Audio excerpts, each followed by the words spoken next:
नमस्कार दोस्तों, स्वागत है आप लोगों का इस वीडियो में। तो इस प्लेलिस्ट के काफी एंड तक हम लोग पहुंच चुके हैं और आज हम सॉल्व करने वाले हैं diameter of a binary tree. बहुत ही कॉमन क्वेश्चन है और बहुत ही फ्रिक्वेंटली आस्क्ड क्वेश्चन है। तो जल्दी से देखते हैं कि प्रॉब्लम स्टेटमेंट में क्या पूछा गया है, आपको क्या कैलकुलेट करना है। तो शुरू करते हैं। Diameter of a binary tree. तो बेसिकली प्रॉब्लम स्टेटमेंट में हमारे पास एक बाइनरी ट्री है और हमें डायमीटर की लेंथ कैलकुलेट करनी है। जो भी इस ट्री का डायमीटर है उसकी जो लेंथ है वो कितनी है, हमें ये बताना है। तो इससे पहले हमें डायमीटर की डेफिनेशन देखनी पड़ेगी। डायमीटर बेसिकली होता क्या है? लॉन्गेस्ट पाथ, कोई भी छोटा पाथ नहीं, longest path between any two nodes. आपको ऐसे दो नोड पिक करने हैं जिसके बीच में लॉन्गेस्ट पाथ बन रहा हो, वही हमारे ट्री का डायमीटर होगा। और इसमें बोला गया है जो आपका पाथ है वो जरूरी नहीं है कि वो रूट से पास करके जाए। वो कोई भी आप दो नोड आपके सब ट्री में भी सेलेक्ट कर सकते हो या रूट से होके भी जा सकता है। आप किसी भी सब ट्री में दो नोड सेलेक्ट कर सकते हो। जो आपका लॉन्गेस्ट पाथ बना रहे हो उसे हम डायमीटर बोलेंगे। तो इसको एक बार डायग्राम में समझते हैं तो अच्छे से समझ आएगा। पाथ एक्चुअल में बहुत सारे हो सकते हैं। फॉर एग्जाम्पल ये एक पाथ का एग्जाम्पल है, बट क्या ये लॉन्गेस्ट पाथ है? अगर ये लॉन्गेस्ट पाथ है तो हम इसको डायमीटर बोल सकते हैं। तो एक बार समझने की कोशिश करते हैं। ए से बी अगर आप जाएंगे तो आपको क्या एजेस को पार करना पड़ेगा। पहले आप 15 से 20 की तरफ जाएंगे, एक एज। फिर आप 20 से 7 की तरफ जाएंगे, दूसरा एज। तो इस पाथ की जो लेंथ है वो 2 है। तो अब हमें सारे पाथ कैलकुलेट करने पड़ेंगे, तभी हम बता सकते हैं कि लॉन्गेस्ट पाथ क्या है और लॉन्गेस्ट पाथ को डायमीटर बोलते हैं। तो सिंपल इंट्यूशन ये है कि सारे पाथ कैलकुलेट करने पड़ेंगे, जो लॉन्गेस्ट पाथ होगा वो आपको रिटर्न करना पड़ेगा। तो इसमें और भी क्या पाथ हो सकते हैं? एक पाथ ये भी हो सकता है, 8 से बी में आप कैसे जाएंगे? पहले हम 9 से 3 पे जाएंगे, 3 से 20 पे जाएंगे और 20 से 7 पे जाएंगे। तो आपकी जो लेंथ है इस पाथ की 3 है और यही लॉन्गेस्ट लेंथ है, तो इसको हम डायमीटर बोलेंगे। इस वाले एग्जाम्पल में ये लॉन्गेस्ट लेंथ है। तो अब समझने की कोशिश करते हैं। अगर आप 3 पे हैं तो आप कैसे कैलकुलेट करेंगे? आपको पता है कि आपका जो लेफ्ट है वो ए है, राइट है आपका बी है। तो 3 को पता है कि जो पाथ है वो आपके लेफ्ट में से भी जा रहा है और आपके राइट में भी एक्सटेंड हो रहा है। तो अगर 3 को लेफ्ट की हाइट पता हो, राइट की हाइट पता हो, तो 3 क्या करेगा? 3 अपने आप से जो होता हुआ पाथ जा रहा है 3 बता सकेगा। तो कहीं ना कहीं हमें इंट्यूशन क्या आ रही है कि हाइट कैलकुलेट करनी पड़ेगी, और हाइट हम ऑलरेडी इस प्लेलिस्ट में सॉल्व कर चुके हैं। तो अब इसको थोड़ा सा समझने की कोशिश करते हैं कैसे। अब इंट्यूशन पे आते हैं सीधे। हमें बेसिकली करना क्या है? इंट्यूशन है हाइट। तो अब समझने की कोशिश करते हैं कि हाइट को लेकर आप कैसे कैलकुलेट कर सकते हैं और सारे पाथ कैलकुलेट करने हैं। तो स्टार्ट करते हैं 20 से। जो 20 वाली नोड है उससे होता हुआ जो पाथ जा रहा है उसकी लेंथ क्या है, कैसे आप कैलकुलेट करोगे? तो मुझे पता है जो लेफ्ट की हाइट है वो 0 है, राइट की हाइट 0 है, क्योंकि लीफ नोड की हाइट 0 होती है। और मुझे कैलकुलेट करना है इस 20 से होता हुआ कौन सा पाथ जा रहा है, क्योंकि इस समय मैं 20 पे हूं, मैं और किसी नोड पे नहीं हूं। मुझे अपनी टेंशन लेनी है कि मेरे से होता हुआ जो पाथ जा रहा है, जो मेरे लेफ्ट सब ट्री में एक्सटेंड हो रहा है, जो मेरे राइट सब ट्री में एक्सटेंड हो रहा है, तो मैं 20 पे हूं, मुझे बस इस पोजीशन पे पाथ कैलकुलेट करना है। तो कैसे कर सकते हैं? पहले तो आपको लेफ्ट से सारा कैलकुलेशन नहीं करना, क्योंकि लेफ्ट को अपनी हाइट खुद पता है। जैसे कि आप पोस्ट ऑर्डर रिवर्सल करते हैं, लेफ्ट और राइट अपने आप कैलकुलेट हो जाते हैं, फिर आप नोड पे आते हैं। तो कुछ पोस्ट ऑर्डर रिवर्सल का भी कॉन्सेप्ट यूज होगा इसमें।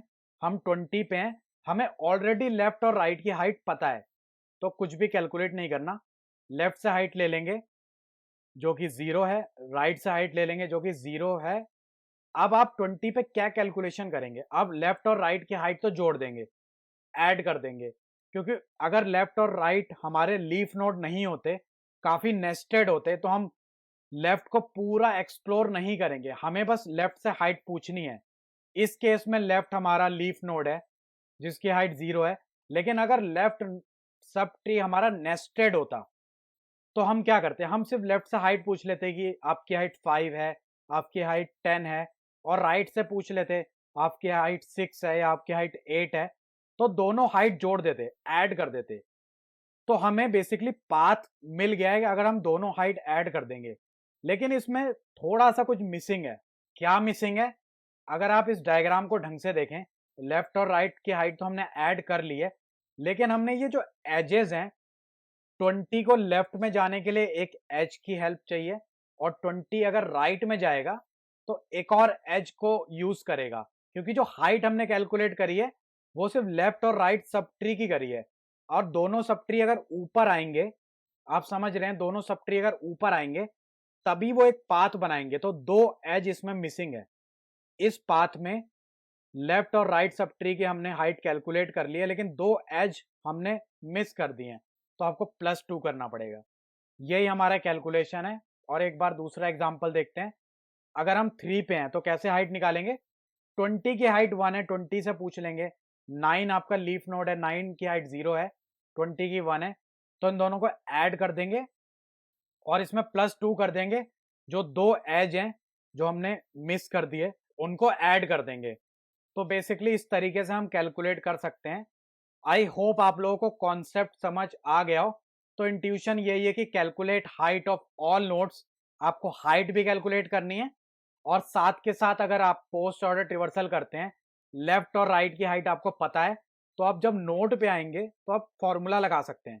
किसी भी नोड पे आप हैं, आपको लेफ्ट और राइट की हाइट पता है क्योंकि आप पोस्ट ऑर्डर रिवर्सल कर रहे थे, लेफ्ट हाइट और राइट हाइट पहले ही कैलकुलेट हो गई है। तो अब उस नोड पे फॉर्मूला लगा सकते हैं कि लेफ्ट प्लस राइट +2 कर देंगे तो डायमीटर आ जाएगा। तो अब इसको कोड में देखते हैं, और कोड में डिटेल में अप्रोच और डिस्कस कर लेंगे, और उसके बाद हम इसकी टाइम एंड स्पेस कॉम्प्लेक्सिटी को भी डिस्कस करेंगे। और मैं बताना चाहूँगा, इस वीडियो के जितनी भी स्लाइड्स हैं, जो भी कोड है जावा में, पाइथन में, C++ में, उसका लिंक डिस्क्रिप्शन में है। वो आपको पेट्रियन में मिल जाएंगे, जितने भी इसके कोड और स्लाइड्स हैं, या फिर आप मेरी वेबसाइट में जाके भी चेक कर सकते हैं। तो अब जल्दी से कोड पे आते हैं और देखते हैं हम इसका कोड कैसे कर सकते हैं। शुरू करते हैं कोड करना। तो ये क्वेश्चन हम लीड कोड में सॉल्व कर रहे हैं। क्वेश्चन का नंबर है 543। तो सबसे पहले मैं बताना चाहूँगा, ये बेसिकली पूरा जो कोड है वो हाइट वाले क्वेश्चन पे बेस्ड है, और उस वीडियो का लिंक मैं डिस्क्रिप्शन में भी दे दूंगा। अगर आपने मेरी हाइट वाली वीडियो देखी है, तो बेसिकली हम हाइट कैलकुलेट कर रहे हैं और हर नोड पे हम हाइट को ऐड कर रहे हैं। तो बिल्कुल सिमिलर कोड है। तो एक हाइट वाला फंक्शन दोबारा बना लेते हैं। ऑलरेडी हम ये कोड कर चुके हैं। और हम आंसर स्टोर कहाँ करेंगे? डायमीटर साथ के साथ कैलकुलेट होगा, और हर पॉइंट पे आप मैक्सिमम देखेंगे कि किस नोड पे आपको मैक्सिमम डायमीटर मिला है। हर नोड का एक पाथ है, हर नोड से एक पाथ जा रहा है। तो आपको पता है कि किसी एक नोड पे आपको लॉन्गेस्ट पाथ मिलेगा, सारे पे नहीं मिलेगा। तो उस आंसर को स्टोर करने के लिए मैं एक इंटीजर अरे बना लेता हूँ 1 साइज का, और इसको यहाँ पास कर देता हूँ। और बेसिकली मैं हाइट का फंक्शन लिख रहा हूँ क्योंकि सारा कैलकुलेशन मेरा हाइट पे ही बेस्ड है। और ये हम फंक्शन दोबारा लिख रहे हैं, ऑलरेडी एक बार कर चुके हैं। तो होता क्या है, अगर आपका जो रूट नोड है वो नल होता है तो आप क्या करते हैं, उस केस में आप क्या रिटर्न करते हैं? आप रिटर्न -1 करते हैं। ऐसा क्यों है? वो आप वीडियो जाके देख सकते हैं, उसमें हमने डिस्कस किया था कि हम प्लस माइनस कर रहे थे, तो क्यों हमें जब नल पे -1 हाइट रिटर्न करनी है।